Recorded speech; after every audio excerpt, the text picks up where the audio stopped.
Welcome back. All right, buckle up because this next topic is a doozy. Back in 2017, one of the most searched terms on Google was polyamory.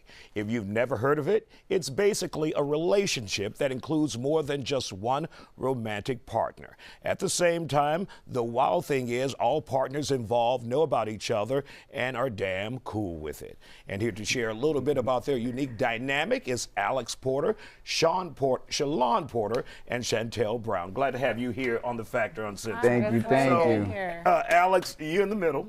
So Yes, tell sir. me what's going on here with this trio.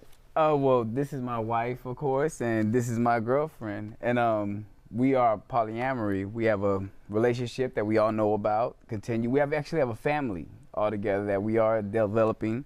You know, we've been doing this for going on 3 years now. You know, And so how long have you and your wife been married? 20 years. 20 Going on years. to 21 this year. Now, if you could, you'd marry her, but that's not legal right now, right? That's not legal. That's why it makes it polyamory. Right. Now, polygamy is also a form of it, you know, where you have a man with two wives, and that is the goal, of course. You know, I want to have her married, and, you know, Utah just recently passed where they're decriminalizing polygamy. Right. You know, so everything is in the process. That is the goal overall to actually, yes, make us one big unit together. Shalon, so what do you think about this? Who brought it to whom and said, let's do this? I actually brought it to him and told him I would be willing to have another female in our relationship. And it was just based off of watching TV shows, actually. And I was like, you know, I would do something like that. The husband and wife brought in another woman, and I was like, I like that. They're a throuple. I would do that. Now, are you all sexually active together, like you and you? No. Or just, No. okay, explain it to me then. So romantically, Alex and Chantel are together, and then me and Alex are married, and then me and Chantel, we're more platonic sisters. Okay, got it. So got we it. run the sister wives. household, we make sure everything is taken care of. If I can't get it, she gets it, and kind of in that order. Okay, and so how did you come into this relationship, and how were you open to it? Well, it was not the best start. It was infidelity. Me and Alex, we did have a relationship outside of their marriage, and it basically happened like that. It fell into that. He brought it up, and of course, it wasn't in the way that it is brought up. It was, oh, well, you might be meeting her. Oh, well, and I'm like, okay, well, who am I not to want to meet a woman that it's been rocky. I've been with her husband.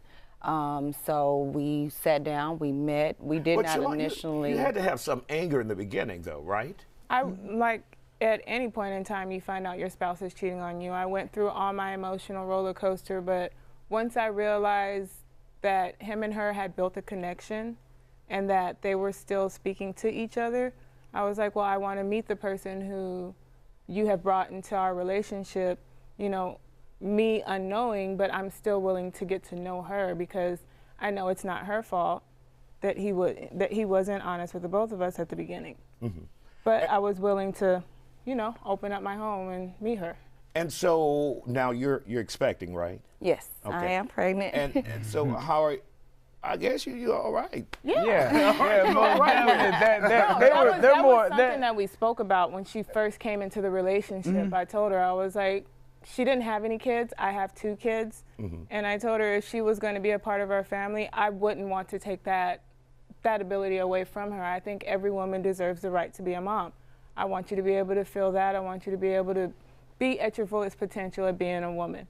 And that is the most beautiful thing about being a woman, is having a child. And when people think about a relationship like this, we think everybody's in the same bed. Do you have a separate room, or do you all sleep together in the same bed? How does that work? We're all in the We're all same in the bed. same Really? Yeah, it is hot in the middle. I'm Yeah, going to but- say It's that. in the About 2 middle. separate blankets. I can bust it open and just be like, look, I can't do this. No, but we do sleep in the same bed. Now, there are those, because a lot of people, when they think polyamory, they think of this. You know, 1 man, 2 females. But polyamory breaks into so many things. Like I said, it also falls into polygamy, which is 2 things of polygyny, where it's a man with 2 wives or multiple wives, let me say it like that. And then there's also polyandry, where it's a woman with multiple husbands. Now, when you go back to polyamory, the dynamics open up so far to where there could be 4 people in the relationship, 2 males, 2 females. It could go into a solo poly to where you have multiple relationships, and it's all about having consent, open things. And we do have a big community here in Houston at the moment. We're going to talk about that when we come back. Terribly interesting conversation. We're going to continue. We got to continue this. We'll be back. You're watching the Isiah Factor Uncensored.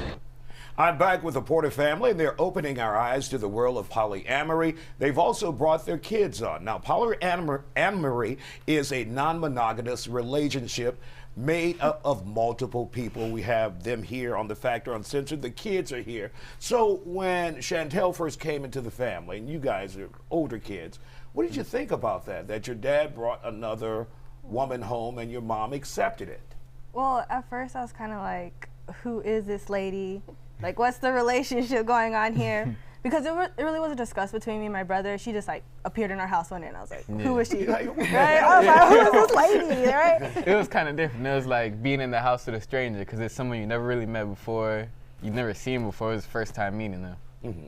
And now she's treating you like a son, saying, wipe your face before the camera. Does it feel like a mom? Does it feel like a relative, an aunt? What does she feel like to you guys? To me, she feels like another mother, basically, because she does take the step and the initiative that, say, my mom can't give me money or something like that. Chantel's there for that. She's fully there. I don't know how to really explain it, but she is there. She takes the mother role on. And what about if your classmates at school ask you what the hell is going on at your house? Do you even share that? Do you even get that question from any of your classmates? Yeah, I get that question sometimes. And sometimes it'd be hard to explain, because like I'll try to describe it to them, but they won't fully understand. And what about you? Oh, when I would explain it, the girls would be like, oh, that's cool, and the guys would love it. They'll keep asking questions. I was like, do they sleep together? What goes on? Like, what do they do? What do I put in the application? So to hear them say, you feel like a mother to them.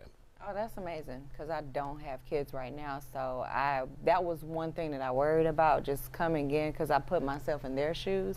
So just coming in and being a person that did not have them, did not raise them, was not around them through their upbringing, I wanted to know how they accepted me. So just hearing that they accepted me as their own, that's amazing. That's a great feeling, because I took them in as my own. So. And of course, for the viewers who are just joining us once again, they were married 20 years, then you came in 3 years later. You've been here 3 years now, and there's got to be some negativity you have to deal with this out in the community. People have had to say something, because you know how people are. You do take a little bit of negativity, you know, because it is something a lot of people say, we can't do that. I can't believe you're doing that. That's just, stupid. You know, y'all stupid, y'all nasty. That can't it's be just, me. you know, it's so much. Could it be me? You do get that out there in the community. You get berated, you get belittled, you get called every name in the book that you could possibly think of, that other than your God-given name. Mm-hmm. And so how do you deal with that? Because we have a great support system. Mm-hmm. Like the community right now, it is growing. Either one of you, any of you, left in tears when you first started this situation from negativity? Oh from yeah, people? many and plenty of times. Tell me about that. Like when I would speak to coworkers or just speaking to my family in general, and they would tell me how I was just settling and that I wasn't living to my fullest potential. I should be with someone who should only love me and be with me, and that I wasn't being valued in my relationship. Of course, that hurt my feelings. It made me feel like, wait a minute, am I looking at myself as a lesser person? But then once I came back and I spoke to them about the situation and telling them what other people were telling me, I realized Chantel had as much love for me as she had for him. And really quick, we're out of time. There is a group you guys are part of. Where can we find out about that group really quick? Black_Poly_Nation. We are a big community. They do got a big event coming down in May. It's going to be a 3-day fest. You know, so everybody that is polyamorous is coming to Houston. Actually enjoy the city, enjoy each other, actually learn. We have workshops. Tickets are on there. Contact them. And, you know, it is something to come out and enjoy and actually learn about. All right. Thank you all for joining us and for sharing your story.